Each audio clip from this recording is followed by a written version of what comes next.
Tell me about full cycle programs. How do you have full cycle programs you've gone through? On the DST side, we started our first acquisition was 2016. So 10-year, we're coming up 2026 is our full cycle. None of those have gone full cycle yet. We have, we'll anticipate those coming soon. But what we are seeing on those assets, we're exceeding pro forma on every single one. Okay. Our investors are happy. We're meeting all the returns. We haven't had any hiccups really on that side, which is great. Okay. So you do generally hold them close to the full 10-year, or do you anticipate 5 to 7? No, we try and get out, get the full ownership of it. So Okay. 7-10 years. Okay, that's good to know. And the investors did well. I think we were talking earlier about the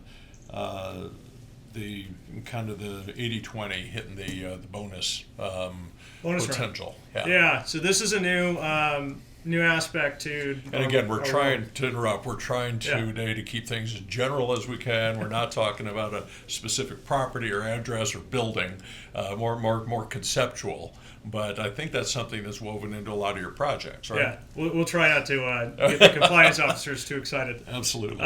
No, from a high-level aspect, one of the things we heard the DST investors, clients ultimately asking for was inflation. This was a couple months ago. It was inflation's going to happen. It's going to be, an aspect. Sure. It's not a short-term transitory inflation deal. So what happens to our investment as inflation starts to increase?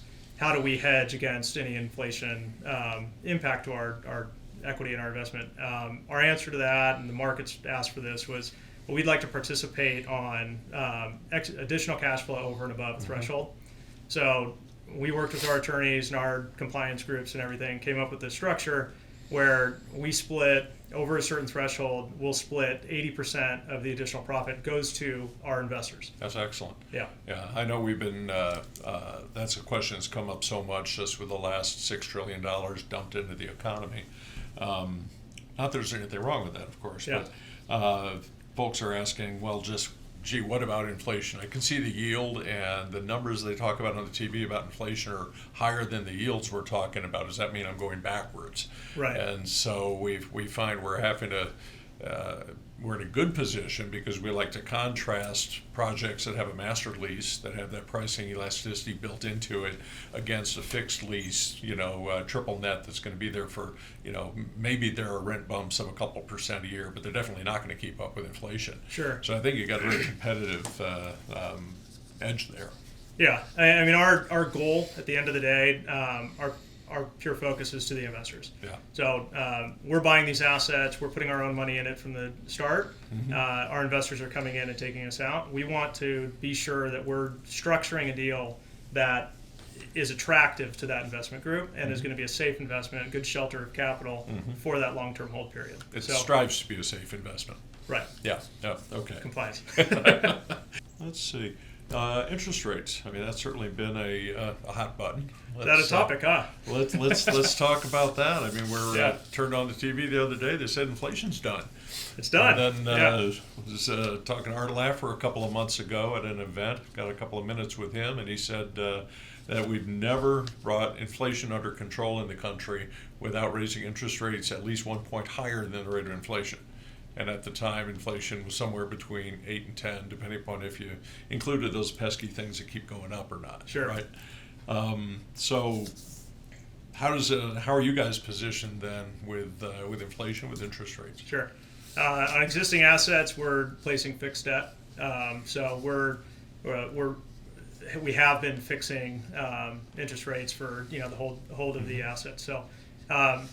Existing assets, we're good there. From an acquisitions point of view, it's probably echoed throughout the industry. It's frustrating because you're looking at a market that has good employment, good fundamentals. The property fundamentals are great. The market fundamentals are great in all of our markets. But you're looking at a capital environment where you run into interest rates being quoted at higher rates than what cap rates are at. So how do you make that work? We are getting creative on the acquisition side of looking at doing interest rate swaps, potential caps, or one of the things that we've started to chase heavily that I don't know if it's a secret as much anymore, but was looking for debt assumption. So early on, we had pivoted to start targeting. Hey, is there a group that's already placed debt, would like an exit? Much of it? We have on a few markets, very market specific. Yeah, don't tell anybody. Yeah, Yeah.